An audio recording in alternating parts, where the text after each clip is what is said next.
Sud Radio, le 10h midi, mettez-vous d'accord, Valérie Expert.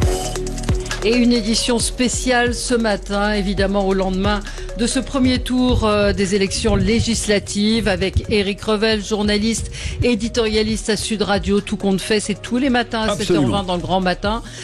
Benjamin Cauchy, chef d'entreprise, Frédéric Dabi, directeur général de l'IFOP. Vous avez... Ah ben non, on l'attend Frédéric, il n'est pas arrivé encore, il fait le tour des plateaux. On attend Frédéric Dabi et Michael Darmon qui est là, journaliste politique chez i24 News. Et je rappelle votre dernier livre, Le Pape et la Matriarche, histoire sensible des relations entre Israël et le Vatican, aux éditions Passé Composé. Alors, on va évidemment, il y a beaucoup de choses, hein, le succès donc pour le RN et pour le nouveau Front Populaire, le tout sauf le RN, Emmanuel Macron avec son parti qui est en train de se déliter. Bref, beaucoup de sujets à voir. Peut-être un chiffre avec vous, Éric, c'est que la bourse de Paris ce matin est en hausse de 2,59% à l'ouverture. C'est Stéphane, fidèle auditeur, qui me le signale. Absolument. Oui, peut-être que Stéphane dit ça parce que ce matin j'ai fait mon édito économique sur les milieux économiques, financiers qui n'aiment pas l'incertitude, et là l'incertitude est quand même totale. En fait, je pense que la bourse de Paris imagine que ni l'un ni l'autre des deux blocs principaux, même si le bloc centriste s'est refait un peu une santé, n'aura la majorité absolue, et donc il parie plutôt sur une sorte de gouvernement peut-être technique, vous voyez, avec des professionnels à des postes clés. Bon, maintenant vous savez, les boursiers ils gagnent de l'argent quand ça monte et quand ça baisse. Donc on commence par se faire peur, bon, donc ça baisse, et puis ensuite on rachète à bon compte, ça monte, et c'est comme ça que les boursiers, les financiers engrangent des bénéfices. Hein. Ouais, vous pensez que ça aurait été la même chose si le nouveau Front Populaire avait été en tête ? Non, sans doute pas, vous avez raison. Je rappelle quand même que dans la prise de position de Patrick Martin, le patron du MEDEF, avant le premier tour, il renvoyait plus ou moins dos à dos les deux programmes économiques du RN et du nouveau Front Populaire, mais il disait... nous demandons des explications au RN alors qu'il condamnait le programme économique de la France Insoumise. Quand vous demandez des explications, c'est que déjà vous êtes dans le dialogue, vous voyez. Donc après la gauche dit mais c'est normal, le grand capital a toujours soutenu l'extrême droite, etc. Mais voilà. Maintenant, je pense que aucun des deux programmes en réalité ne sera appliqué. Oui, mais est-ce que ça monte pas parce que on se dit qu'il n'y aura pas de manifestation, parce que il y a eu ce taux de participation qui fait que quelle que soit la personne, ça sera légitime, et que on n'a pas vu de manifestation hier soir, on n'a pas vu. Il y a eu quelques mouvements. Oui, mais pas par rapport. Vous avez raison. On n'est pas du tout dans ce que disait Emmanuel Macron en disant. D'autant plus, si vous voulez, que Emmanuel Macron, une fois de plus, c'est pour moi, est complètement incompréhensible. Ouais. Mais non, mais attendez, il dit, vous vous souvenez, il y a un risque de guerre civile si les extrêmes l'emportent. Et il appuie la France Insoumise. Et finalement, il appuie l'un des extrêmes. Ouais. Donc, il y a peut-être une guerre civile qui est moins pire que l'autre, quoi. Enfin, je ne sais pas. On va y revenir, peut-être un petit tour de table sur ce qui vous a frappé, vous, dans cette soirée hier soir, Michael Darmon. Qu'est-ce que vous retenez, vous ? Tout d'abord, ce que je retiens, c'est que on vit un événement historique. Avant que l'on soit plongé dans la mécanique électorale, des désistements, des rapports de force et des triangulaires, c'est quand même 40 ans de l'histoire politique française qui sont terminés hier soir. C'est le parti fondé par Jean-Marie Le Pen en 1972 qui arrive au pouvoir, ou qui est aux portes du pouvoir, ou qui va être en possibilité de former sûrement un gouvernement, en tout cas, qui est aujourd'hui le premier groupe parlementaire dans l'Assemblée nationale. Donc c'est mesurer quand même l'ampleur de pour le coup la vraie révolution, la vraie bascule dans une autre époque politique, puisque tout ce que l'on a au fond connu va se terminer, et Emmanuel Macron restera celui qui aura fermé la porte. On avait toujours dit, lorsqu'il était élu, on avait souvent dit c'est la dernière station avant l'extrême droite ou avant le Rassemblement national. Eh bien, on y est. Il rentrera dans l'histoire comme celui qui a amené ce parti, en tout cas à date aujourd'hui, pratiquement aux portes du pouvoir. On verra la semaine prochaine. Lui qui avait dit en 2017, dès son élection, quelques minutes après son élection, je promets aux Français que je ferai en sorte qu'ils n'auraient plus à voter pour ce parti.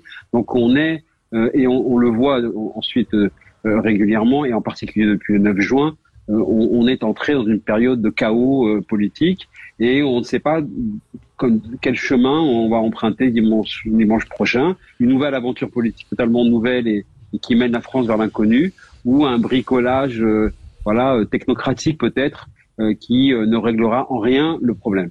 Moi, j'avais juste une question.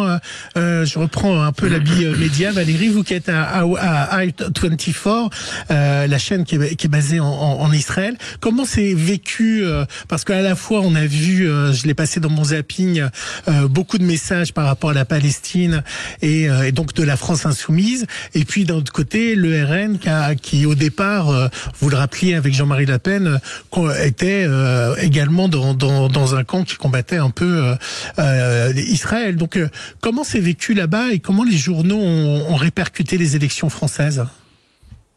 Ils les ont répercutés comme étant effectivement un grand moment de révolution politique, parce que du point de vue d'Israël et de la société israélienne, c'est l'extrême droite qui est un parti d'extrême droite, de culture d'extrême droite qui arrive au pouvoir, mais vu par le prisme israélien, c'est aussi considéré comme étant un parti qui, depuis 7 octobre, a été sans ambiguïté à l'égard de la condamnation du Hamas. C'est un parti dont il est dont la mutation politique est perçue et mesurée depuis des années déjà, comme étant devenu un parti plutôt de gouvernement et ayant opéré une sorte de mue vis-à-vis de ce qu'était donc le parti de Jean-Marie Le Pen.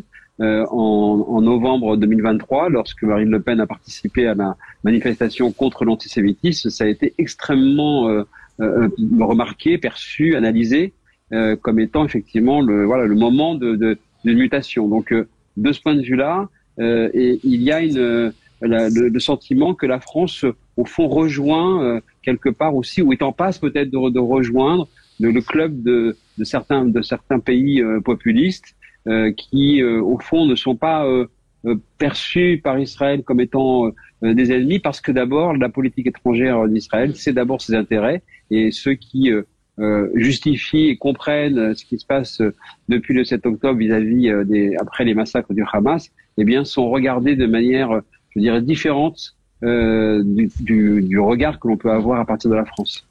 Benjamin Cauchier, qu'est-ce que vous avez retenu de cette soirée hier?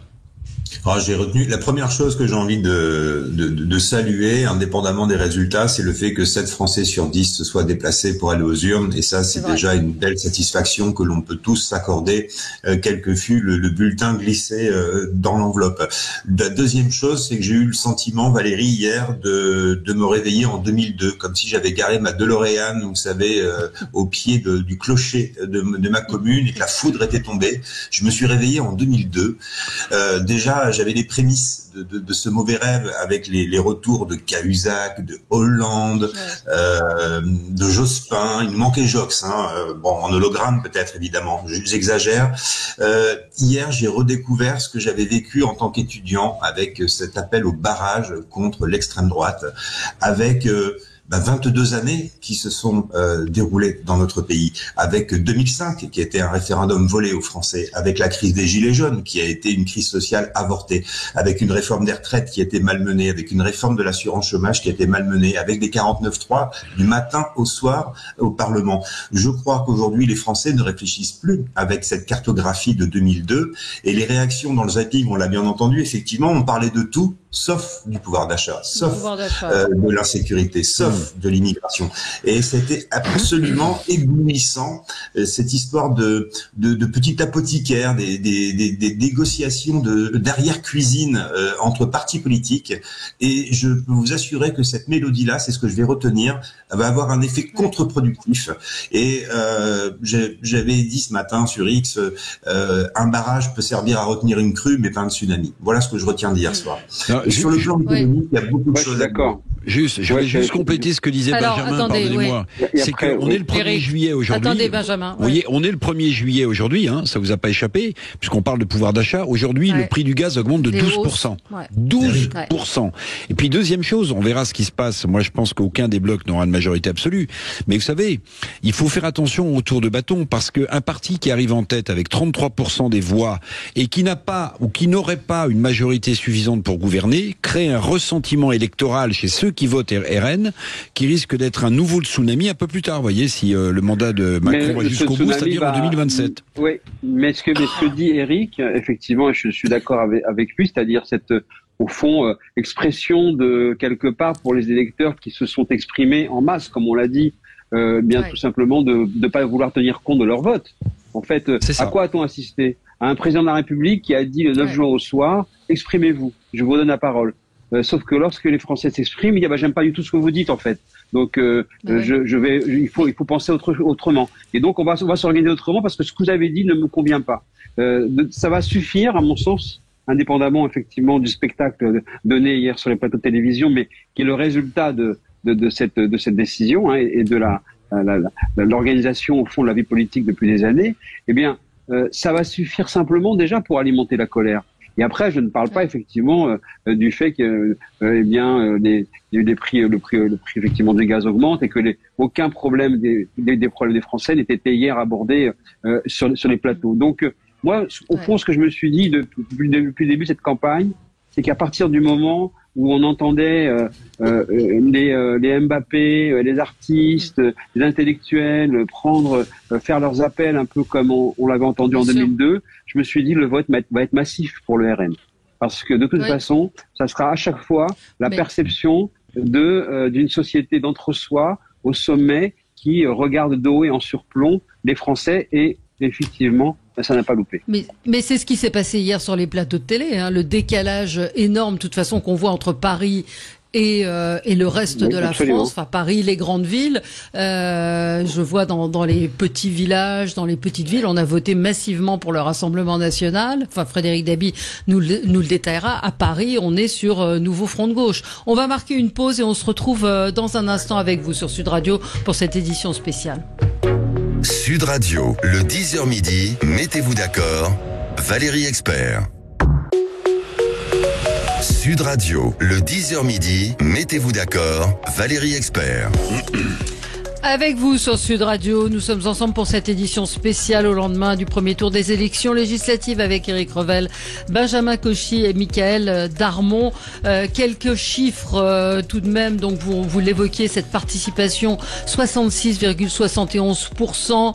Le nouveau Front Populaire compte 32 candidats élus députés dimanche soir dès le premier tour des élections législatives contre 39 pour le Rassemblement national. On atteint jusqu'à 306 triangulaires. Ce qu'on peut retenir également de ce... Oui, moi aussi, Valérie, je voulais vous donner quelques chiffres. Oui. C'est les audiences qui ont été un énorme carton pour une soirée politique, mais vraiment des scores très hauts, puisque sur TF1, entre 19h59 et 21h38, c'est plus de 5 59 téléspectateurs. 5 millions 5, c'est beaucoup.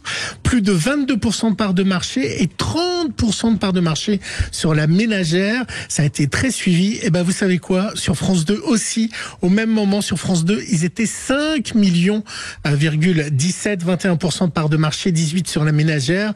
Ça veut dire qu'il y avait plus de 10 millions de personnes qui ont suivi les soirées électorales, que ce soit sur TF1 ou France 2. À 11h, on aura les résultats. Les chaînes d'infos. Oui, mais on leur à 11h, vous savez, les chaînes d'infos, c'est pas en ce moment. Donc globalement, on peut imaginer qu'il y a 12 à 13 millions qui a fonctionné.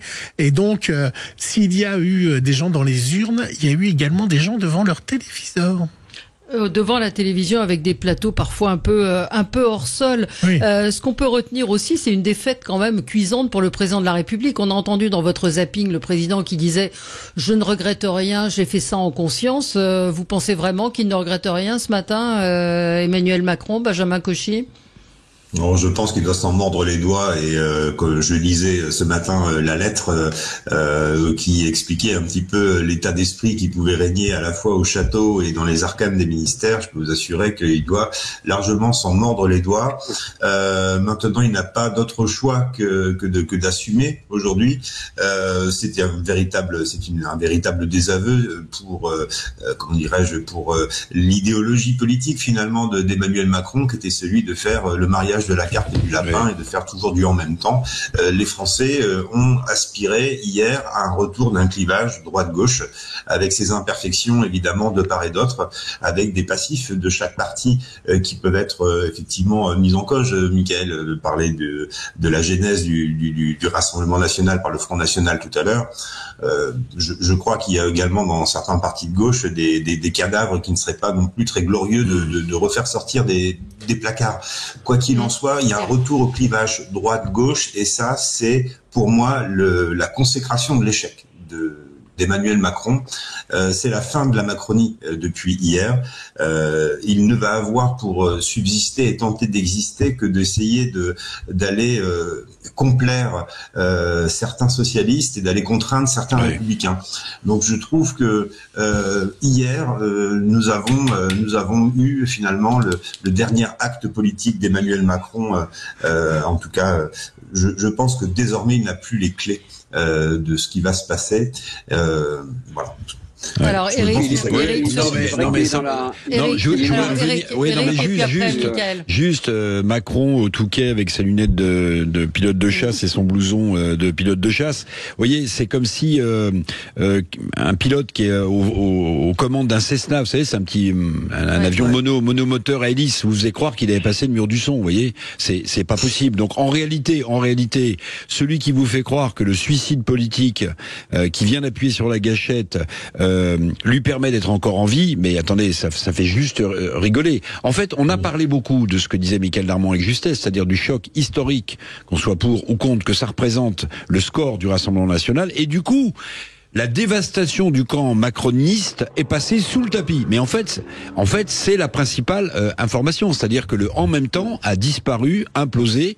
Ils vont se retrouver avec 80 ou 100 députés. Ils ne pèseront plus. Imaginez tous ces gens, alors parfois qui se sont fait élire grâce à Macron, mais tous ces gens qui du jour au lendemain sont fait jeter comme des Kleenex utilisés à la poubelle. Et ben ça, c'est un paquet des députés macronistes. Ils se sont fait jeter à la poubelle comme des Kleenex usagés. Oui, mais à l'inverse, vous avez Parce dit... que c'est aussi la revanche de la politique. C'est aussi la revanche de la politique. C'est vrai que, au fond, depuis 2017, ce décret qui avait été posé du dépassement n'a jamais pu être vérifié parce que tout simplement, Emmanuel Macron ne s'est pas donné les moyens opérationnels de le faire. Il a toujours refusé, prétextant que c'était la droite qui ne voulait pas, et bien tout simplement de faire la coalition. De pouvoir créer une coalition, c'est-à-dire de créer effectivement cette culture politique du consensus tel qu'on le voit dans d'autres pays européens et de façon parfaitement normale. Sauf qu'il s'est toujours tenu dans une posture, on va dire, à l'ancienne, tout en prétextant installer un monde nouveau avec une pensée complexe, c'est-à-dire traduire, vous n'êtes pas capable forcément de comprendre ce que je dis. Donc on est effectivement, au fond, effectivement sur le retour du clivage droite-gauche, avec en réalité un nouvel entrant, c'est-à-dire maintenant tout simplement le bloc national socialiste, souverainiste, qui pour le coup est aussi dans une logique de grand remplacement de la droite. C'est-à-dire que sur le terrain, tout le monde dit effectivement, le RN c'est le RPR d'avant. Donc pourquoi s'énerver plus que cela? Mais Michael, et ne comprenons pas effectivement la différence avec la façon dont les élites, les sphères du pouvoir médiatique et intellectuel considèrent l'évolution du RN. Mais ce hiatus, il est là. Oui, un clivage droite-gauche, sans majorité à droite, sans majorité à gauche. Donc il reste le juge, Macron. On verra dimanche soir. Oui, mais pour l'instant... On verra dimanche soir. Pour l'instant, c'était ce qu'il recherchait, c'est-à-dire d'être le juge de paix. C'est-à-dire que... Non, je pense que c'est plus compliqué que ça encore. Emmanuel Macron, c'est un personnage de théâtre et il cherche toujours un nouveau rôle à jouer. Et là, manifestement, à mon sens, il est en train d'essayer d'incarner maintenant le dernier résistant face au RN. Oui. Ça allait être aux Français il y a quelques jours. C'était au fond déjà une lettre de cadrage de la cohabitation. Oui, réincarné ou Tom Cruise dans une série B de Top Gun, quoi. J'insiste, c'est l'un ou l'autre, quoi. C'est juste faire un écho. Ouais. Oui, Valérie, juste faire un écho à ce que disait Michael Darmon. J'ai eu la chance, ou eu la chance, qu'importe, d'aller assister à la soirée électorale de Guilhem Carayon. Vous savez, ce jeune président, le président des jeunes républicains. J'ai assisté à cette soirée électorale à Lavore, donc là où son père est élu maire.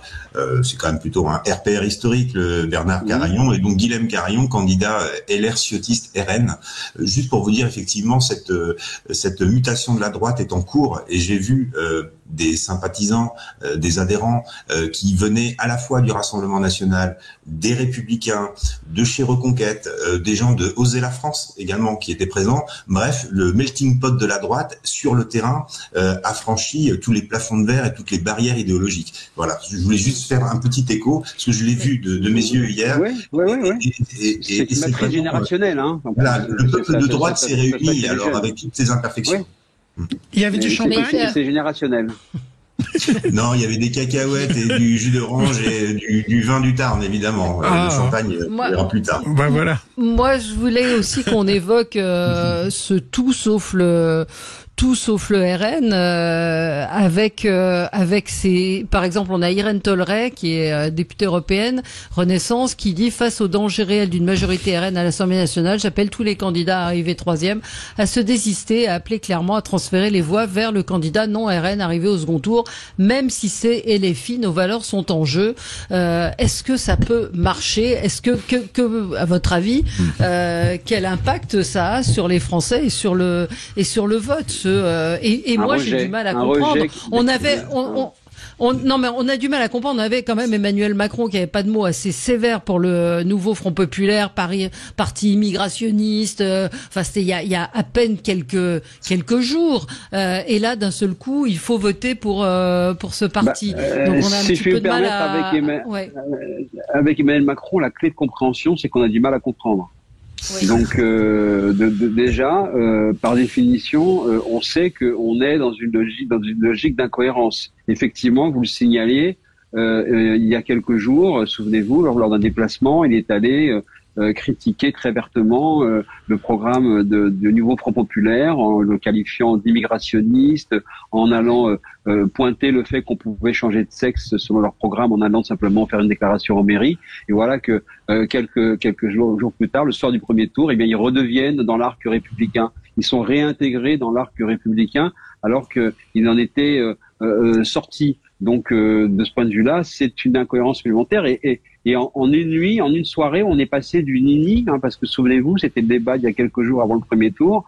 Emmanuel Macron avait lancé son appel ni LFI ni RN, et à 20h01, c'était tous contre le RN, y compris si on vient de LFI. Donc une fois de plus, je pense que ça va susciter de la grande incompréhension, voire colère de la part des électeurs français. Évidemment, de la part des macronistes qui, les pauvres, ne savent plus vraiment maintenant à quel leader se vouer, puisque la dissolution, c'est la dissolution de la Macronie. De ce point de vue-là, ce sera le dernier acte de la pulsion narcissique présidentielle. Et puis Valérie, on peut parler aussi du cadeau à gauche pour réagir sur ce que dit Mickaël, sur la suspension de l'assurance chômage, qui est aussi l'annonce qui a été faite par le Premier ministre. Alors c'est pas la suspension de l'assurance chômage, c'est la suspension de la réforme. La réforme de l'assurance chômage. Attention. Après Madame Becherel, j'ai Monsieur Becherel, je suis bien entendu. Pardon, mais c'est la précision. La précision. Mais ça aussi, c'est quand même une annonce importante qui a été faite. Oui, alors déjà, on savait que le décret d'application ne serait pas publié, mais oui, c'est une forme de renoncement. Alors c'est aussi de la politique, on essaie de pas faire fuir les électeurs de gauche, mais quand même, je crois que le en même temps, non mais on peut déjà tirer le bilan du en même temps, si vous voulez. Le en même temps aurait dû s'appeler le n'importe quoi, parce que en réalité, si vous voulez, quand vous suivez les déclarations du président de la République, effectivement, c'est à ne rien comprendre. Mais écoutez, même ce qui se passe à gauche est quand même intéressant. Quand je vois qu'Olivier Faure, premier secrétaire encore quelque temps du Parti socialiste, parce que je pense que si Hollande est élu à l'Assemblée nationale, c'est lui qui va impulser la nouvelle stratégie du PS. Mais quand vous voyez que Olivier Faure dit barrage contre les panzers nazis qui arrivent à Paris, barrage contre les Rennes, il faut voter Madame Borne dans le Calvados. Pourquoi je vous dis que c'est n'importe quoi? Parce que Madame Borne, elle a mis en place une réforme des retraites réforme des retraites contre laquelle la gauche a mobilisé avec les syndicats dans les rues pour s'y opposer. Donc aujourd'hui, Monsieur Faure nous explique que finalement, il est pour la réforme des retraites dans un parti global qui s'appelle le Nouveau Front Populaire, qui veut le retour à la retraite à 60 ans. Mais attendez, mais comment est-ce que vous voulez que les électeurs ne réagissent pas violemment à ce... Mais c'est n'importe quoi. C'est quoi les convictions? C'est quoi le programme économique de ces gens qui vont se rassembler? Expliquez-moi. On va vous expliquer juste après la pub. Petite pause, à tout de suite. Sud Radio, le 10h midi, mettez-vous d'accord, Valérie Expert. Sud Radio, le 10h midi, mettez-vous d'accord, Valérie Expert. De retour avec vous pour cette édition spéciale jusqu'à midi. On évoquait les confusions. Eric, je voudrais bien qu'on m'explique. Moi, je voudrais bien qu'on m'explique. Ce matin, j'entends Manuel Bompard chez Laurence Ferrari qui refusait de répondre à la question est-ce que Jean-Luc Mélenchon pourrait être le Premier ministre? Elle l'a relancé. Il n'a jamais voulu répondre ni oui ni non. Il a dit on verra, on ne sait pas. Et sur LCI, je zappe et je tombe sur Pierre Jouvet, socialiste, qui dit « Jamais Jean-Luc Mélenchon ne sera Premier ministre ». Il y a un moment où tout ça, il y a des comptes qu'il va falloir régler. Quand on voit d'ailleurs l'alliance qu'a fait le PS avec la France Insoumise, quand on voit le nombre de sièges qu'ils vont obtenir, a priori entre 33 et 43 contre 58 et 72 pour la France Insoumise, ils n'y ont pas gagné grand-chose non plus, hein. Donc comment cet attelage-là aussi peut fonctionner, peut-être, Michael? D'abord, il va pas fonctionner. On voit bien que c'est un attelage baroque qui, une fois de plus, est un cartel électoral. C'est ce que d'ailleurs Emmanuel Macron n'avait pas envisagé parce qu'il n'avait pas cette culture politique de la gauche, que la gauche est capable de se réunir en un quart d'heure s'il faut avoir un enjeu de siège à sauver, indépendamment des aspects programmatiques. Ce à quoi on assiste quand même depuis hier soir au sein de la France Insoumise, c'est un début de règlement de compte. C'est-à-dire que il faut savoir aussi que, par exemple, les deux insoumis purgés par Jean-Luc Mélenchon, c'est comme ça qu'ils se dénomment eux-mêmes, sont arrivés en tête dans leur circonscription. Je parlais d'Alexis Corbière dans l'ancienne Seine-Saint-Denis et de Daniel Simonet à Paris. Que Christophe Ruffin, lui, est en train de se battre dans la Saône, dans la Somme. Peut-être que s'il réussit son combat, il y aura très certainement des règlements de compte ensuite au sein de la France Insoumise, parce qu'effectivement, tous ceux qui, au fond, parlent de manière lucide, disent tant que Jean-Luc Mélenchon est là, nous n'arriverons pas au pouvoir. Dans une rédaction hier soir, dans les couloirs d'une rédaction hier soir, j'ai assisté à un moment, à une algarade, effectivement, entre deux personnes de la France Insoumise, ou vis-à-vis d'une certaine personne qui représentait donc Jean-Luc Mélenchon, elle était accusée par l'autre insoumis de dire mais de toute façon vous voulez pas qu'on gagne, c'est certain. Oui. Donc de ce point de vue-là, les tensions sont fortes et ne sont pas prêtes de se terminer. Et c'est vrai que une fois de plus, cette consigne de vote qui consiste à dire on va créer un arc républicain le plus large possible, y compris avec la France Insoumise, ne sera pas compris de la part des électeurs français, parce que dans les sondages depuis des mois, LFI est considéré comme un parti plus dangereux que le RN. Donc les choses aujourd'hui sont au fond assez simples en termes d'enjeux. La droite a été remplacée par le RN dans les territoires, le parti des classes aisées et urbaine de la Macronie est laminé et la gauche n'est pas en capacité de gouverner. Donc de ce point de vue-là, il va falloir effectivement que les électeurs tranchent, et ils le feront certainement massivement la semaine prochaine. Parmi les choses un peu baroques, on parlait de François Ruffin, Alban Branlang, donc qui est elle la candidate Ensemble, se désiste en soutenant François Ruffin. Oui. Quand même. C'est l'extrait que je vous ai passé dans le zapping. Oui, c'était l'extrait du zapping. Mais si vous voulez, moi ce qui me frappe, c'est que le nouveau Front Populaire, c'est un peu les poupées russes du désaccord. C'est-à-dire que si vous ouvrez la première poupée russe, vous avez LFI. Mais à l'intérieur de LFI, vous avez une autre poupée russe parce que vous avez Ruffin qui veut faire un putsch. Alors peut-être qu'il va être réélu, mais je pense qu'il y aura un vote révolutionnaire contre lui des camarades pour empêcher qu'il le soit. Mais imaginez, Ruffin réélu, Corbière réélu, Garrido réélu. Bon, déjà vous avez la première poupée russe. Personne n'est d'accord ou pas grand monde. Il y a ceux qui sont derrière le Duce, Mélenchon, puis les autres. Bon, mais quand vous continuez dans les poupées russes, vous apercevez que tiens, même si Roussel est battu pour le Parti communiste, eux ils sont pour le nucléaire. Les Verts sont contre le nucléaire. Donc si vous voulez, tout ça, ça va durer combien de temps? Ça va durer moins longtemps que les roses. Allez, les gens vont peut-être partir en vacances. Au maximum, en septembre, ça explose. Mais ça explosera peut-être avant.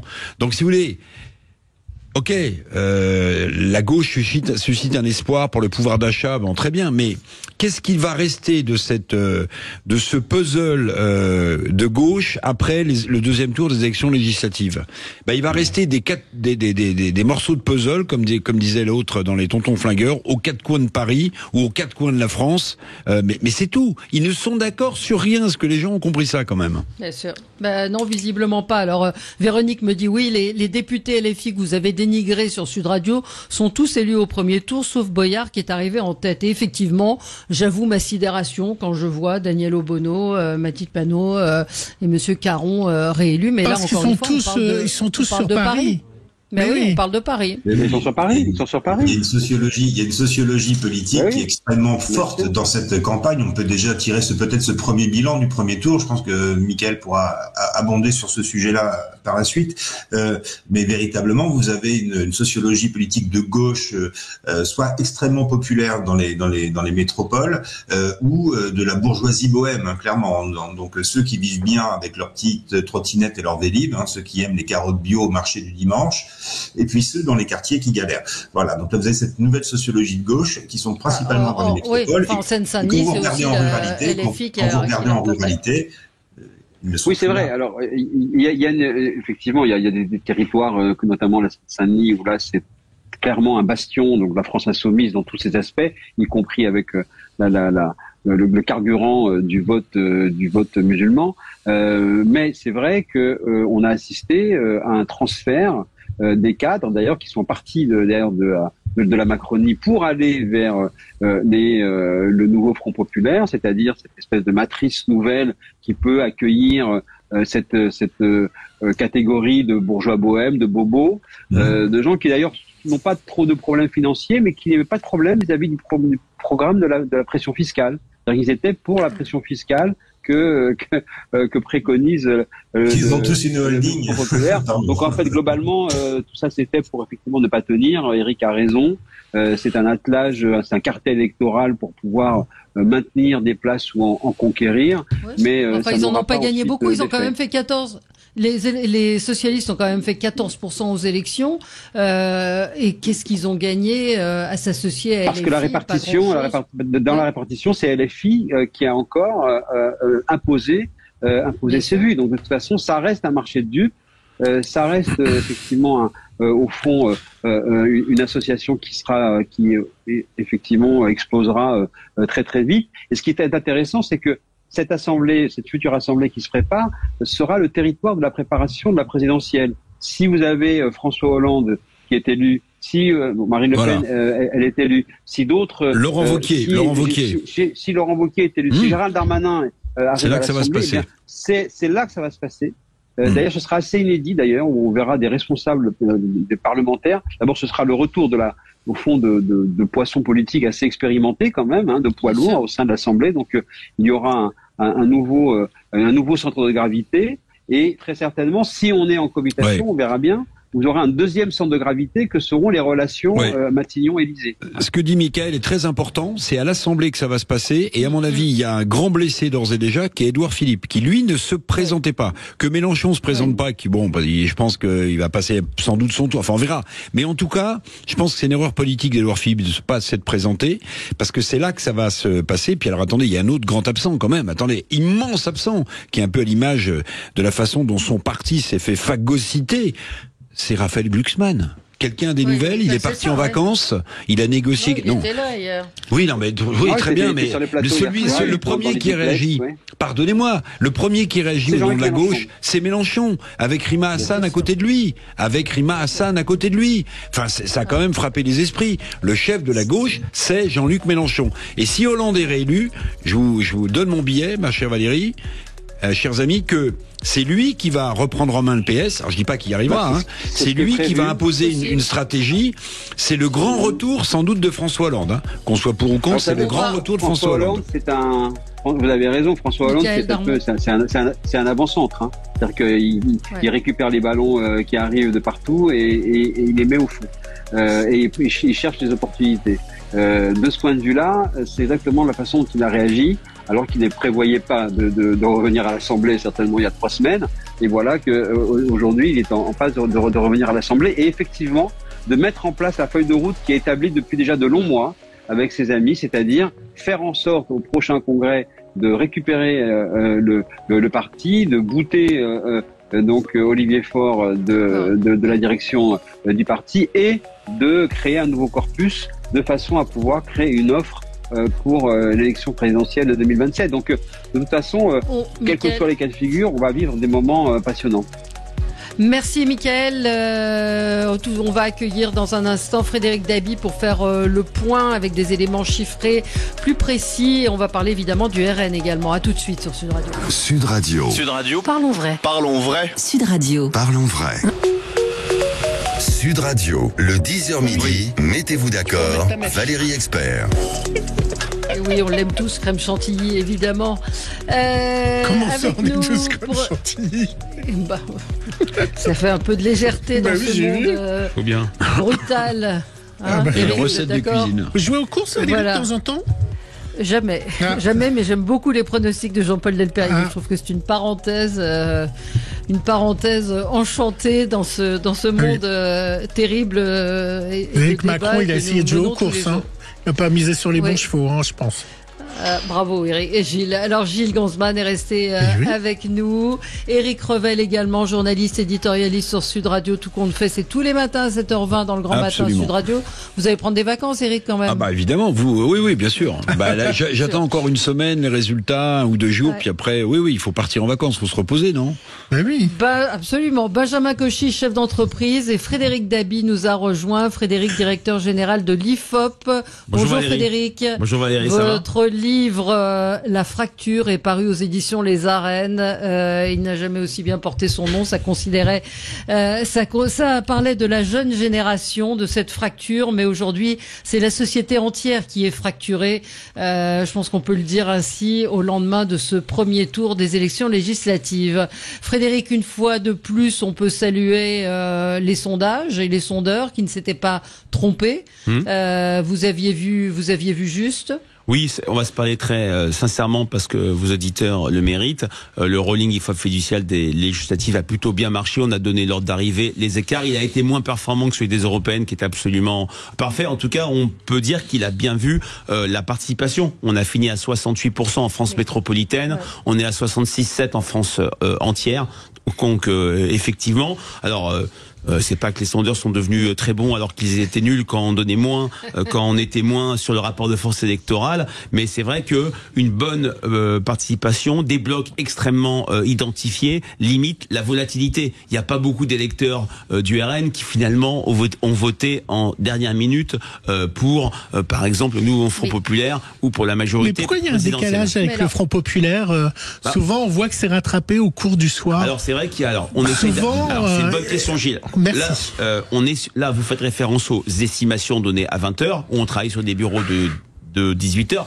Bien sûr, on prend en compte avec un algorithme, un delta, le fait que dans les banlieues, dans les métropoles, on vote plus pour le Front Populaire, notamment pour la France insoumise, et ça c'est parfois corrigé de manière insuffisante, même si au final notre estimation pour TF1, la gauche n'était qu'à 0,6 points du score qui a été donné à 20h. Non, ça a plutôt bien marché.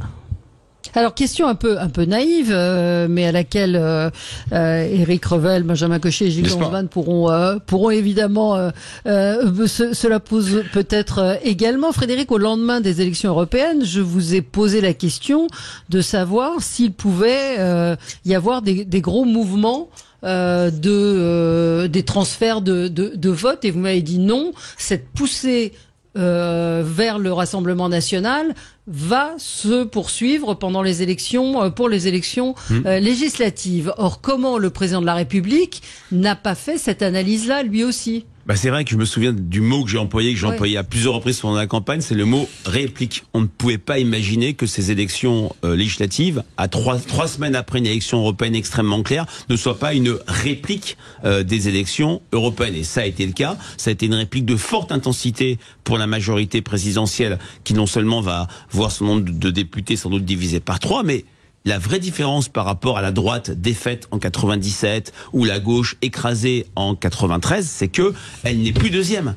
La majorité présidentielle, qui va devenir un groupe d'opposition, ne sera pas le principal groupe d'opposition, d'où une vraie marginalisation dans ce match à 3, dans cette guerre des 3 blocs. Malheur à celui qui arrive en 3e position. C'est ça qui rend très compliqué sa situation, qui va au-delà du vote sanction. Le risque, c'est que on ait une majorité de députés RN et de députés du nouveau Front Populaire. Ils ne voteront pas ensemble. On aura sans doute une chambre introuvable avec une majorité relative. Mais la campagne de second tour commence à peine. Soyons prudents. Quand on regarde, j'ai juste une question pour rebondir sur ce que vous avez dit, Valérie.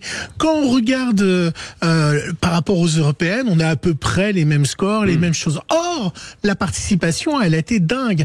Comment ce flux de participation a fait que ça n'a pas modifié les scores et que ça n'a rien changé? On a l'impression que quand les Français, on leur dit « Ah, mais ils votent pas assez », et quand ils votent en masse, finalement, c'est le même rapport de force. Oui, c'est vrai que c'est un phénomène très très intéressant dont on avait parlé ici chez Valérie la semaine dernière. Il y a un surplus de participation. Il y a eu 19-20 points de plus par rapport aux élections législatives de 2022. On compare toujours une élection par rapport à l'élection de référence précédente. La participation a été très bien partagé. Il n'y a pas eu de fracture. Il y a eu quelques nuances. On a plus voté chez les personnes âgées, mais les jeunes ont beaucoup voté. On a plus voté chez les cadres sup, mais les ouvriers ont voté aussi fortement. C'est en ça qu'on est sur une lame de fond de mobilisation et pas ce qu'on appelle traditionnellement une mobilisation différentielle entre un camp qui va voter et un camp qui va s'abstenir. Et ce qui explique qu'on a eu pas tout à fait les mêmes résultats. Le total gauche fait 31 aux européennes. En gauche, c'est pareil, on est à 28. Le RN, et ses alliés, les 4% pour les candidats socialistes, fait un peu plus qu'aux élections européennes. La majorité fait beaucoup plus qu'aux européennes, mais elle est à cette maudite 3e place.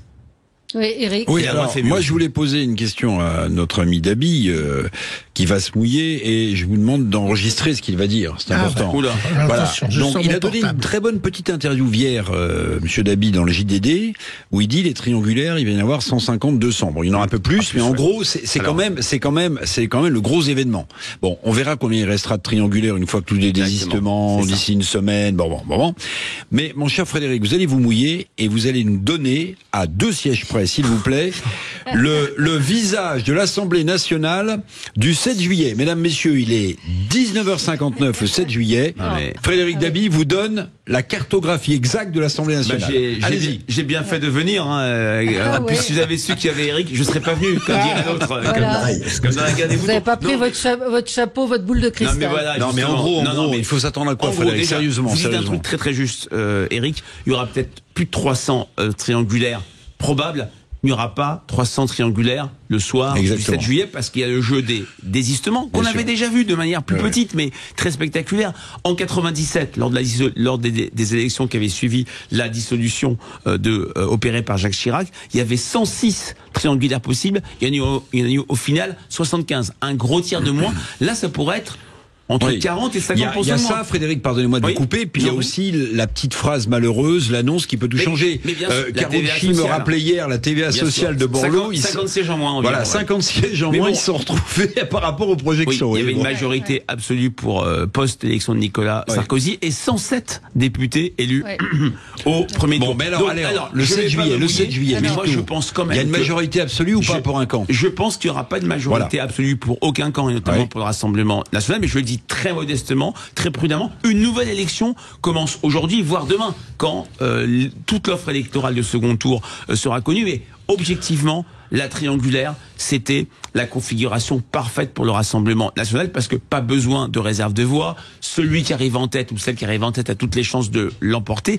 Le duel permet de réactiver, on peut l'appeler Front républicain, un tout sauf RN. Je connaissais la célèbre phrase de Guy Mollet que Charles Pasqua avait popularisée. Au premier tour, on choisit. Au deuxième tour, on élimine. Mais la question des reports de voix, est-ce qu'ils seront bons, notamment d'électeurs Renaissance, de la majorité, vers des candidats LFI qui sont des véritables repoussoirs avec Jean-Luc Mélenchon pour beaucoup d'électeurs de la majorité, sans parler d'autres formations politiques. C'est une vraie incertitude. Sauf que Frédéric, pour reprendre votre lexique, repoussoir, mais les plus repoussants ont été élus au premier tour, chez LFI. Repoussant entre guillemets. Mais Eric, c'est la spécificité de la France insoumise et même de la gauche NFP, c'est qu'elle est très forte en nombre de voix, mais elle est plutôt mal répartie sur le territoire national. Sur le territoire, on les a à Paris, en région parisienne. En commune rurale, et comme le dit Valérie, Île-de-France, grande métropole, mais dans la France périphérique, dans la France des communes rurales, le nouveau Front populaire va souvent être, a été souvent devancé, même par la majorité présidentielle. On marque une pause et on se retrouve dans un instant avec vous sur Sud Radio. Sud Radio, votre attention est notre plus belle récompense. Moi, je regarde les matchs, mais je coupe le son de la télé et je mets Sud Radio. Les meilleurs commentateurs, c'est Sud Radio, il n'y a rien à dire. Sud Radio, la radio du rugby. Radio, le 10h midi, mettez-vous d'accord, Valérie Expert. Avec vous sur Sud Radio jusqu'à midi. Alors Gilles, vous aviez une info média. Oui, j'en parlais même hors antenne. Le débat entre les deux tours, TF1 et France 2 essayent d'organiser un débat, mais alors, ils sont un peu piégés parce que Jordan Bardella et Gabriel Attal imposent que pour la France insoumise, ça soit Jean-Luc Mélenchon pour le débat pour le deuxième tour. Et donc là aussi, évidemment, ça pourrait changer la donne. J'en parlais hors antenne avec Frédéric Dabi. Ils essayent de l'imposer. Et pour vous, évidemment, l'intervention de Jean-Luc Mélenchon peut changer un vote. Oui, c'est un événement de campagne dont parlait Eric tout à l'heure. Clairement, c'est très bien joué stratégiquement pour Jordan Bardella parce qu'il met le doigt sur deux choses. Le non-dit, l'impensé du côté du nouveau Front populaire sur qui sera Premier ministre. Si la majorité avait gagné, c'était Gabriel Attal. Si le RN gagne, ça sera Jordan Bardella. Qui sera Premier ministre en cas de victoire du nouveau Front populaire? Et très clairement, il y a je reprends le terme, Jean-Luc Mélenchon, repoussoir pour 8 Français sur 10, pour 6 sympathisants de gauche sur 10, et si pour les Français, les hésitants, des électeurs de droite qui pourraient voter RN, des abstentionnistes qui diraient pour l'instant je ne sais pas pour qui voter, imaginons un Jean-Luc Mélenchon en majesté qui apparaît naturellement, parce qu'il est très bon dans ce type de débat, il sera bien sûr excellent, il risque même de renverser Jordan Bardella, mais c'est pas une question de performance, si je puis dire, artistique. Ce qui compte, c'est qui les Français veulent voir à Matignon, et ils veulent voir tout le monde, toutes les personnalités qu'on a testées avec Sud Radio, sauf le fondateur de la France Insoumise. Ce serait mercredi ou jeudi soir. Je pense que ces alliés de gauche seraient très embarrassés, pour ne pas dire, c'est un risque d'éclatement de la gauche. Oui, c'est ce que j'évoquais tout à l'heure avec un Pierre Jouvet PS qui disait jamais Jean-Luc Mélenchon Premier ministre, et un Manuel Bompard qui disait peut-être, on ne sait pas, on verra, etc. Mais nos confrères Sylvain Bourmeau dit c'était en coproduction avec les chaînes de télévision que Jean-Luc Mélenchon a tenté hier soir un putsch symbolique sur le nouveau Front populaire. Sans doute les leaders du nouveau Front populaire se sont-ils comportés comme des bleus en n'anticipant pas ce coup et en omettant d'organiser une prise de parole commune très tôt dans la soirée. Tout à fait raison. Au nom de quoi, donc, de quelle conception du journalisme et de la démocratie ces chaînes de télévision ont-elles décidé d'agiter le chiffon rouge soigneusement soigneusement préparé par Jean-Luc Mélenchon. Je trouve qu'il a entièrement raison. Il est apparu aux côtés de Rima Hassan avec son kéfier. Je vois Alexis Poulain qui dit ouais, on s'en fout. Bah non, on s'en fout pas. Les Français s'en foutent pas. Et les Français ne s'en foutent pas. Eric, oui, une réaction. Oui, ok, les chaînes de télé qui reprennent la déclaration de Mélenchon, qu'il ait fait une OPA, un hold-up sur la prise de parole du nouveau Front populaire, c'est une évidence. Mais vous savez comme moi, Valérie, comment ça se prépare, hein. C'est qu'on envoie aux rédactions, notamment des chaînes d'infos, ceux et à quelle heure, ceux qui vont prendre la parole et à quelle heure. Bon, bah si Monsieur Glucksmann ou si Monsieur Faure n'ont pas prévu le coup avant, bah écoutez, ils sont à la hauteur de leur sens politique, c'est-à-dire assez bas, vous voyez. Donc tout ça s'anticipe. Si ces gens font de la politique sans en faire, bah Mélenchon il prend la parole en premier. Bon, maintenant, moi je me pose toujours une question. Quand vous mettez Rima Hassan à côté de vous, ok, vous sanctuarisez le vote communautaire qui vous est essentiel, notamment dans les grandes banlieues. Mais moi je me pose toujours la question des actes manqués, ou alors au contraire, parce que Mélenchon est très malin, des actes qui sont structurants. C'est est-ce qu'en fait il ne veut pas perdre le Front populaire? Est-ce qu'il ne veut pas perdre le Front populaire? Parce que cette image quand même qu'il remet dans le débat, alors qu'on est sur une élection nationale qui intéresse les Français, même si on a vu beaucoup de drapeaux palestiniens et algériens lors de la fête du nouveau Front populaire hier soir à la place de la République, mais quand même remettre sur scène le soir des élections du premier tour, Madame Rima Hassan, ça peut constituer, pour beaucoup de gens, évidemment de droite, mais de gauche, républicaine, une sorte de repoussoir. Oui, mais on a vu les manifestations hier également, place de la République, où il y avait plus de drapeaux palestiniens que de drapeaux français, et que le leitmotiv était haïr Israël, principalement. Et puis il y avait Besancenot, il y avait tout le monde, mais pas de socialistes ni d'écologistes sur scène. Olivier Faure a pris la parole. Oui, c'est vrai, après. Oui, une réaction, Benjamin Cauchy. Oui, notamment sur cette, il y a beaucoup de choses qui ont été dites depuis quelques minutes là, mais moi je retiens effectivement hier soir dans cette manifestation du nouveau Front populaire, et je pense que ça va en corrélation avec la personnalité de Jean-Luc Mélenchon. Hier, quand même, était scandé place de la République: Israël, casse-toi, la Palestine n'est pas à toi. Ouais. Voilà. Donc il faut quand même que les gens. Et la police tue aussi. On entendait la police tue, hein. Oui, la police tue, oui. Et on imagine mal quand même un électeur macronien de centre droit aller donner sa voix à un candidat qui est soutenu par Rima Hassan, qui porte la même étiquette que Louis Boyard, qui porte la même étiquette que Antoine Léaumont, qui se prend pour un Robespierre version Wish. Hein. Bref, toutes ces personnalités, comment dirais-je, tellement clivantes finalement depuis 2 ans, qui n'ont eu de cesse de cracher sur la politique gouvernementale et même sur la personnalité d'Emmanuel Macron. Je ne conçois pas que des électeurs puissent se reporter au titre d'un barrage. Donc, effectivement, on verra bien la situation au regard des triangulaires. Je voyais pendant que vous parliez que la ministre Dominique Faure en Haute-Garonne, qui est dans une triangulaire malheureuse en 3e place, fait le choix de se maintenir. Voilà. Et de la même manière, Loïc Signor, qui est un ancien journaliste, porte-parole de arrive Renaissance, finalement en 2e position, hein, Dominique Faure. Le débouillement final l'a mis, je crois, en 2e position. À vérifier. Hein. Ah ok, bon, j'ai eu une contre-info. En tout cas, elle avait annoncé qu'elle ne se désisterait pas effectivement si elle arrivait quand elle était donnée en 3e position. Mais voilà. Est-ce que Loïc Signor, dans la circonscription de Louis Boyard, va se dédire puisqu'il est arrivé en 3e position? Vous voyez, donc il y a des choses qui vont être complètement, incongrues. Et je suis d'accord avec Monsieur Dabi. La campagne du second tour commence aujourd'hui, et ça va être extrêmement clivant. Mais je suis persuadé que les transferts, le mouvement d'électeurs dont vous parliez tout à l'heure, n'aura plus lieu. Il y aura la tentation de Venise, certainement pour beaucoup d'électeurs dimanche prochain, plus que de se ranger derrière un parti.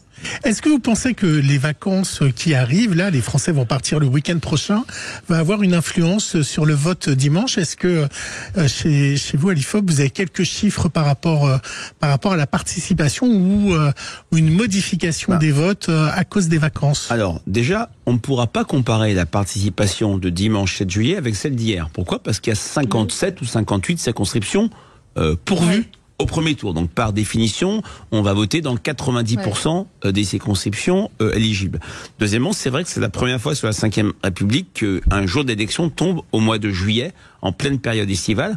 Il y a quand même ce chiffre de presque 3 millions en 2 700 000 procurations des Français, parce qu'il y avait un sens de l'élection, il y avait une dramatisation autour de l'élection, s'en sont emparés, ont pris beaucoup de procurations. Est-ce que ça va changer les choses? Moi, je pense. Quand on a vu, c'était pas des données IFOP, mais je crois des données de mon confrère d'Ipsos, qu'un Français sur 10 avait modifié sa date de départ en vacances.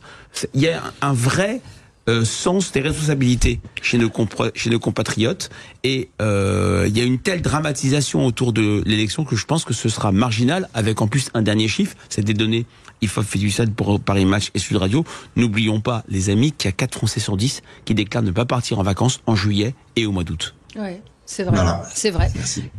Sur le vote, Frédéric Dabi, qu'est-ce que vous avez pu observer dans les mouvements, justement, on a vu que les ouvriers, les 55 ans, c'est ça, votaient Rassemblement National. Ce vote Rassemblement National, il vient d'où et de qui? Alors, ce qui est très intéressant, et là aussi je reprends le terme de réplique, 3 semaines après les élections européennes, la sociologie du vote RN est quasi identique, avec les 3 phases dont on avait parlé ensemble.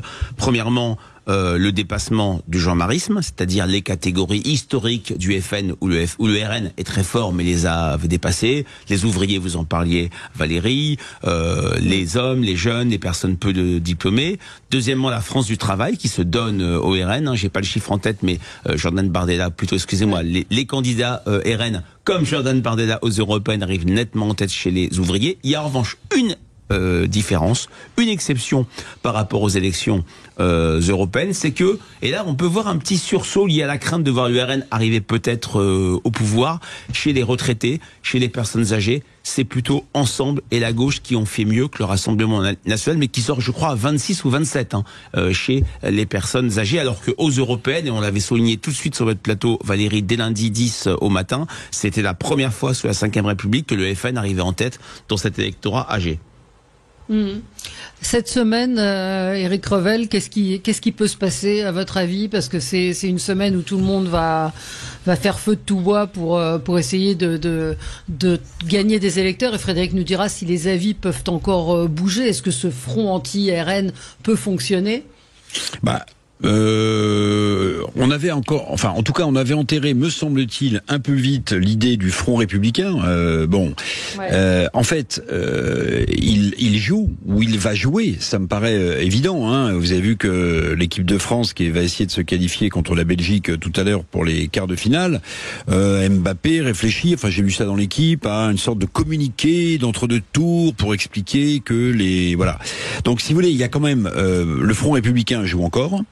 Mais moi, ce qui m'interpelle, et je le redis, parce que ça peut être un carburant très puissant pour le RN dans les années à venir, c'est que les électeurs du RN qui ont porté en première position leur parti aux élections législatives, avec 33% des suffrages exprimés, si ils n'obtiennent pas une majorité ou un rôle essentiel dans le prochain gouvernement, c'est un constat que je fais, c'est pas un jugement de valeur, ils auront l'impression de s'être fait voler la victoire. Parce que quand vous êtes le premier parti de France, qui va être le cas du RN, dont les élites intellectuelles parisiennes nous expliquent que c'est que des gros cons et des abrutis, mais en fait ça peut être un formidable carburant pour un vote encore plus fort du RN.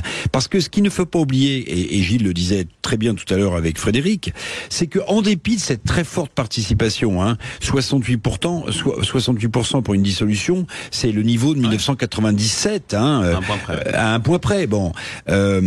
Mais en fait, ce qui risque de se passer, c'est que le vote RN va prendre davantage son essor, parce que comment expliquer que via le truchement de jeux d'appareils, de désistement, de débauchage, auquel on comprend rien, personne n'est capable de dire comment expliquer que le premier parti de France va se retrouver minoritaire à l'Assemblée. Encore une fois, c'est un constat que je fais pas un jugement de valeur, mais tous ces mépriseux, ces méprisants qui regardent les électeurs du RN en se pinçant le nez n'ont absolument pas compris de ce qui est en train de se passer. Parce que hier, on n'a pas parlé de pouvoir d'achat, on n'a pas parlé d'immigration, on n'a pas parlé de sécurité, on n'a pas parlé de ces thèmes qui sont mis sur la table par les électeurs et aussi parfois de gauche ou d'extrême gauche. Bon, mais tout ça va revenir en boomerang avec un nouveau Front populaire qui, en fait, va exploser au bout de, comme on le disait tout à l'heure, au bout d'une semaine, de 15 jours ou de 2 mois.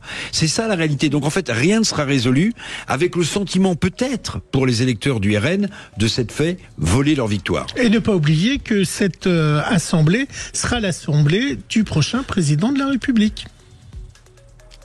C'est-à-dire oui. Il est élu pour 5 ans, monsieur. Oui, alors non, on peut dissoudre d'ici un an. D'ici un an. Non, mais Gilles a raison dans les faits. Il est élu pour 5 ans. Gilles a raison dans les faits. Cette assemblée est sanctuarisée pour 1 an. Oui. Le président Macron ne peut pas dissoudre d'ici le 10 juin 2025. Et théoriquement, Gilles a raison. Si la présidentielle a lieu comme prévu en 2027, ça sera, et s'il n'y a pas de dissolution, ça fait quand même 2 signes, ça sera l'Assemblée. Alors moi j'ai une autre petite question, Frédéric. Il est 19h59.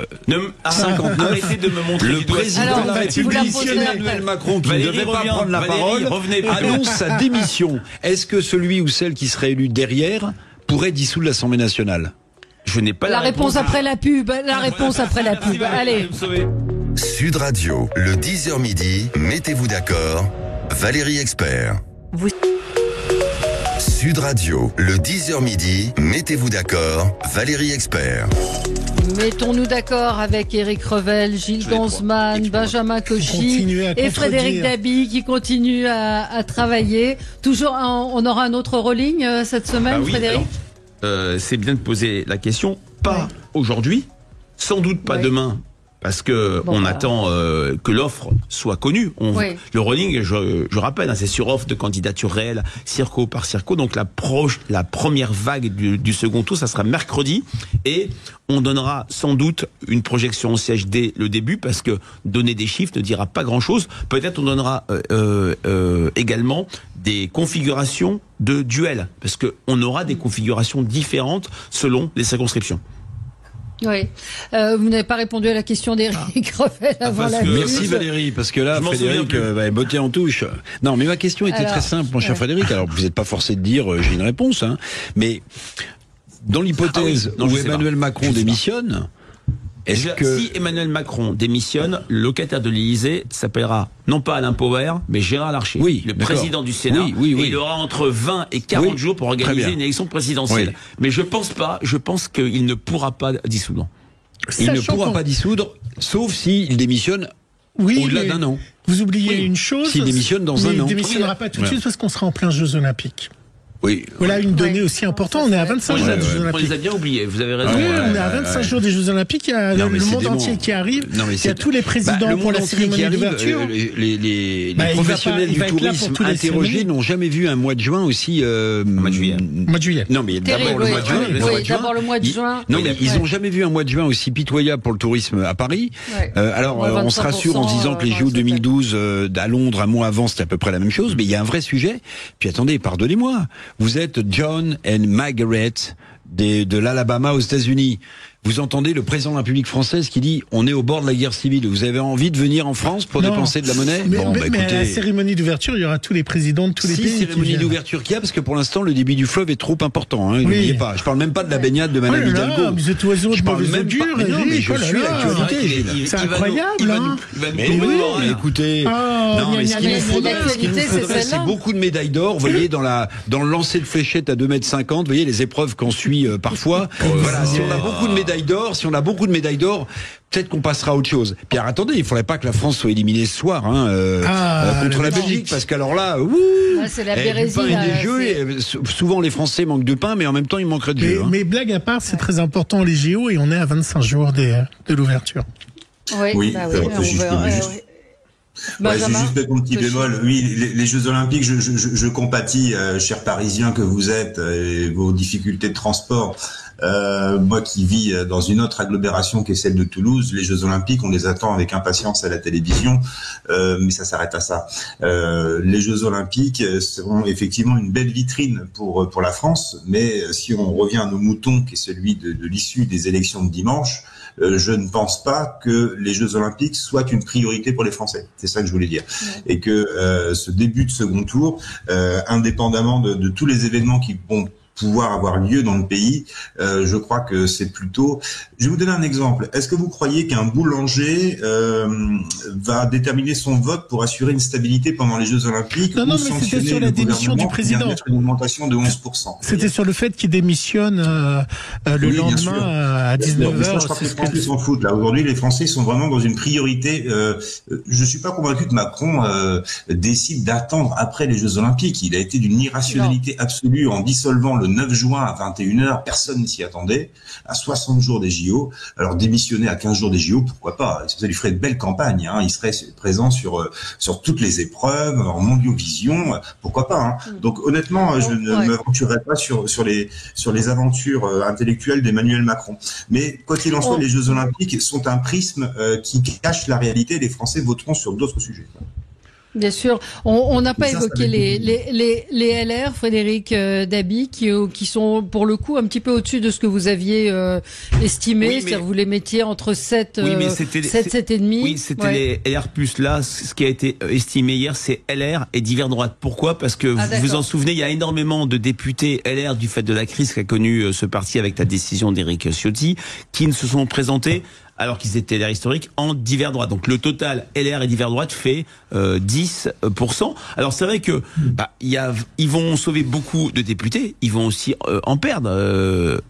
Sans doute, le député sortant dans la circonscription de François Hollande est en 3e position. Beaucoup sont en difficulté, mais là aussi, les députés LR qui seront en duel face au RN pourront sans doute compter sur des voix de gauche. Les députés LR qui seront en duel face au nouveau Front Populaire pourront compter sans doute sur des voix du Rassemblement National. Donc, pareil, c'est très prématuré aujourd'hui, alors que l'élection fait 2 tours, de gloser et spéculer sur une forte baisse ou un effacement de la présence LR au Sénat. On était, nous, dans notre projection IFOP pour TF1 LCI, entre 30 et 50 députés. Si c'est le haut de la fourchette, 50 députés, c'est à 10 sièges près, ce qu'ils ont obtenu en 2022. Mais pas de façon politique, mais de façon mathématique. Est-ce que Éric Ciotti a pris une bonne décision mathématique? Je vais dire que il a pris une bonne décision pour lui. Il va être élu assez largement. Il fait 10 points de plus, je crois, qu'en 2022, parce qu'il n'a pas de candidat RN, puisqu'il a fait cette alliance. Moi, je dirais, je suis pas là pour juger moralement sa décision. C'est ça que je vous pose dirais qu'il a tranché le nœud gordien, dans le sens où on voyait bien que l'électorat LR regardait une partie importante vers le RN, une autre partie vers la majorité. Et ben, il a tranché en prenant l'option de ces électeurs LR en fusion avec le RN sur des questions d'immigration, d'identité, d'insécurité. Et c'est vrai que les candidats ciotistes ont fait environ 4%. Ça paraît peu, mais ils étaient dans 65 ou 70 circonscriptions. Ça fait donc que beaucoup sont en mesure, beaucoup sont qualifiés et beaucoup sont en mesure de gagner le 7 juillet. J'avais une question pour Monsieur Dabi. Alors, on va tous devenir des journalistes l'espace de quelques secondes. Alors, c'est pas de la politique fiction, c'est au regard de cette prémisse de barrage républicain. Quels sont, d'après vous, vous les avez sans doute étudiés, quels seront les leviers de motivation de l'électorat pour ce second tour? Est-ce qu'on va rester sur des postures politiques telles que la Macronie, la gauche tentent de le faire, à savoir le barrage, ou est-ce qu'on va véritablement revenir sur des fondamentaux, sécurité, immigration, pouvoir d'achat, qui dans les enquêtes qualitatives depuis des mois sont les fers de lance de la motivation? Est-ce que vous croyez qu'il va y avoir une... Je vous trouve un peu sévère. J'ai trouvé que la campagne d'avant le premier tour, même si elle a été très courte, il y a eu de très nombreux débats où il a été évoqué. Je pense au débat sur TF1 avec Manuel Bompard, Jordan Bardella et Gabriel Attal.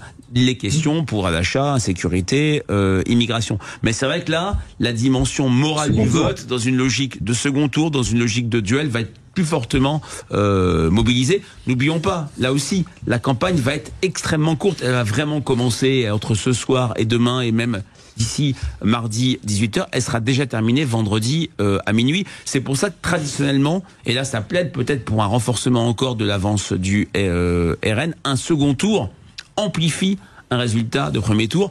Éric Revel parlait de l'exception de 2007. Il y avait quand même eu une majorité absolue pour la majorité UMP de l'époque. Mais là, c'est vrai qu'avec le RN, c'est extrêmement différent.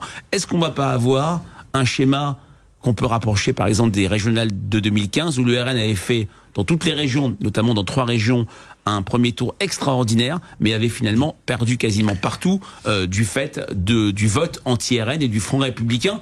On n'est pas dans ce contexte-là, mais on pourrait y revenir, surtout s'il y a énormément de duels et que les triangulaires s'effondrent en nombre. J'ai une question pour le mage Frédéric Dabi. Est-ce que le mage.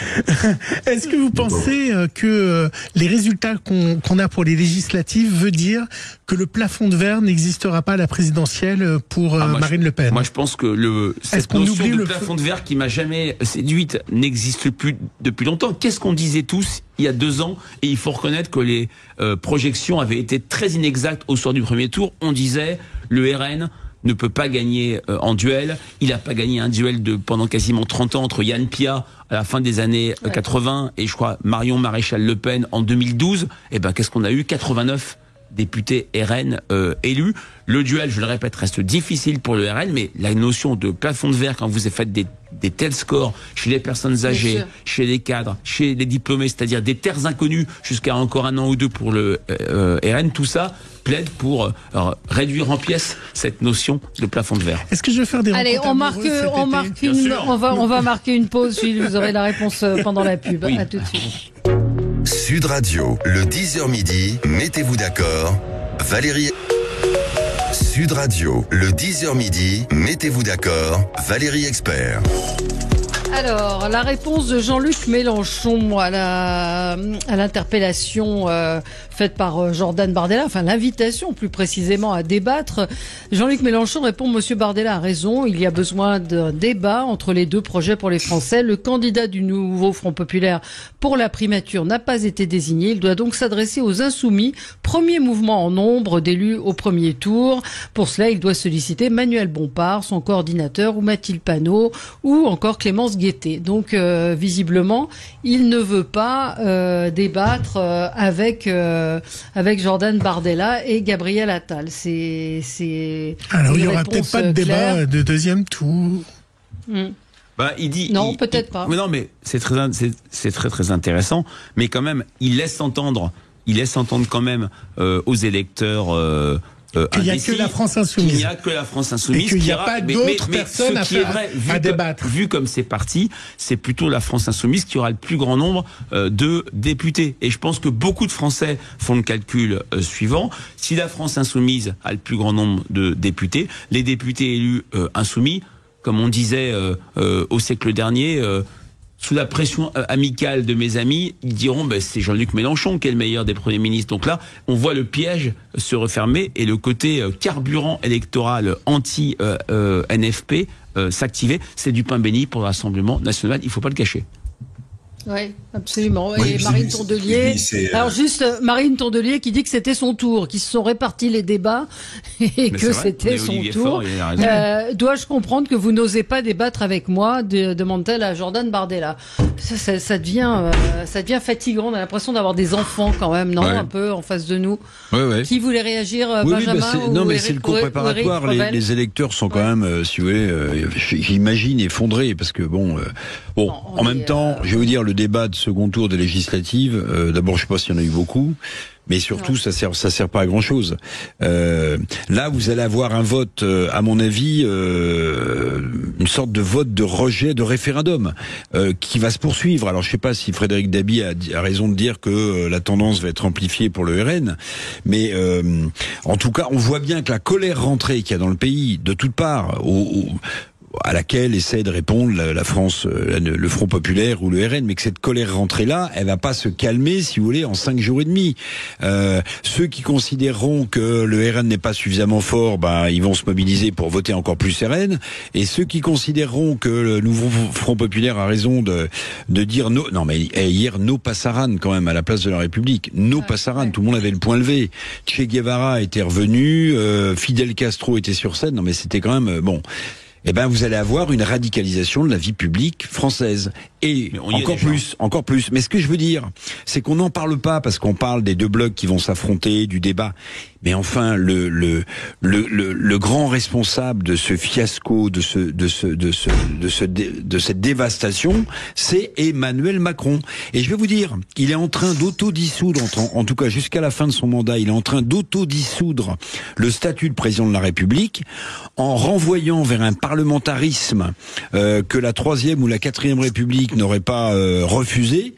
C'est ça le résultat de la dissolution d'Emmanuel Macron, c'est-à-dire un effondrement encore plus de la fonction présidentielle au profit d'un parlementarisme qui trouvera aucune majorité solide, possible et durable. C'est quand même ça le résultat de la politique du en même temps que je propose à tous ceux qui défendent encore ce parti de l'appeler non plus en même temps mais n'importe quoi. Eh ben, je suis absolument pas d'accord. Moi, je vous explique. Macron a pris une décision, mais il n'a pas pris la décision que le PS trahit Glucksmann, que le PS ou le PC fasse des accords avec la France Insoumise. Ça prouve, il n'a pas décidé ça. Qu'il connaît rien à la politique, Gilles, parce que la gauche est toujours réunie face à la montée du RN. Que les LR, ça prouve qu'il connaît rien à la politique. Il pensait qu'il y aurait une recomposition et que l'Assemblée, eh bien, il y aurait des socialistes que de temps en temps voteraient à gauche, de temps en temps voteraient au centre, et c'est ce qui est imaginé. Derrière c'est ceux qui ont trahi,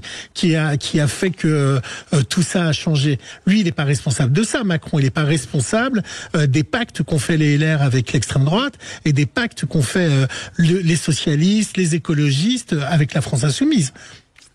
Non, mais c'est pas ça. C'est pas ça. C'est qu'il est responsable de la dissolution. D'ailleurs, il l'assume maintenant, c'est extraordinaire. Oui, il dit c'était la meilleure idée, que j'ai pu porter. Hein. Il peut difficilement dire le contraire. Dire c'est non, mais c'est un fiasco total. Frédéric, je vois Hervé Lebras qui déclare. Alors, je trouve que les chiffres assez intéressants. Quand on regarde la proportion de votes pour le RN selon la taille des communes, on commence à près de 50% pour les communes de moins de 1000 habitants. 50% pour les communes de moins de 1000 habitants et on descend à 8% à Paris. Alors c'est un peu ce qu'on a dit, mais quand on met les chiffres sur les, quand on met les chiffres, c'est assez frappant. Oui, et pour et ça témoigne de cette colère des territoires, de ceux qui se sentent oubliés et abandonnés. Tout à fait. Ça montre que on a donné hier une estimation IFOP pour TF1 LCI. On a vu ces trois blocs. Le bloc RN à 33% avec ses alliés, le bloc de gauche à 28 ou 28,5 de mémoire et le bloc central à 21,5. Mais ça ne se répercute pas dans toutes les circonscriptions. Il y a des circonscriptions rurales où, comme on l'a dit, le RN est absolument hégémonique. Il y a les circonscriptions des villes de banlieue, des métropoles où la gauche est extrêmement forte, pour ne pas dire majoritaire. Il y a eu beaucoup de députés France Insoumise réélus dès le premier tour, à Paris, en Seine-Saint-Denis, et le bloc central qui est un peu mieux réparti. Donc effectivement, ce n'est pas une surprise que ce que nous dit Hervé Lebras. Je rappellerai qu'aux élections européennes, la liste Bardella a fait 8 à Paris. Oui, absolument. Une question de Christine Bouillot de Toulouse. Est-ce que, comme le disent vos confrères, Frédéric, impossible sur le plan arithmétique que Mélenchon soit Premier ministre compte tenu des résultats d'hier soir? Elle dit qu'elle n'a pas bien compris ce calcul. Qu'est-ce que ça signifie? Impossible parce que on va être très prudent. L'élection et la campagne de second tour vont se dérouler sous nos yeux. Mais sur la base des résultats du premier tour, il y a très peu de chance ou de risque, ça dépend de quel côté on se place, pour que le nouveau Front Populaire soit majoritaire en siège. Donc s'il n'est pas majoritaire en siège, et même sans majorité relative, comment Jean-Luc Mélenchon pourrait accéder à l'hôtel Matignon? D'autant plus qu'on l'a bien entendu, les alliés de la France Insoumise, socialistes, écologistes, voire communistes, ne veulent absolument pas que Jean-Luc Mélenchon soit Premier ministre. Mais est-ce qu'ils peuvent en décider? Pardon? Est-ce qu'ils peuvent vraiment le décider? À mon avis, c'est une hypothèse qui ne se pose pas pour l'instant. Puisque en termes de majorité relative, il n'y a qu'une force qui peut y arriver aujourd'hui, sur la base du premier tour, mais on peut, comme le dit Eric, imaginer un événement de campagne très fort, c'est le Rassemblement national. Très bien, merci. Je vais laisser le mot de la fin au président du Groland qui a décidé de ressoudre l'Assemblée nationale. Je vois ça passer sur les réseaux. Voilà, finalement, il a décidé de ressoudre l'Assemblée nationale et ce n'est pas possible, cher président du Groland. Et nous, on va revenir à des choses un peu plus sérieuses tout au long de cette semaine qui promet d'être riche également. Et n'en déplaise à nos débatteurs, demain on parlera des Jeux Olympiques avec le patron des sports de France Télévisions et Laurent Luyat. Personne n'est contre les Jeux Olympiques, Gilles. Allez, dans un instant, c'est André Berkoff. Merci à vous. Merci à vous. Et le football ce soir. Demain. Bonne journée. Sud Radio. Parlons vrai. Parlons vrai. Sud Radio. Parlons vrai. Sud Radio. Parlons vrai.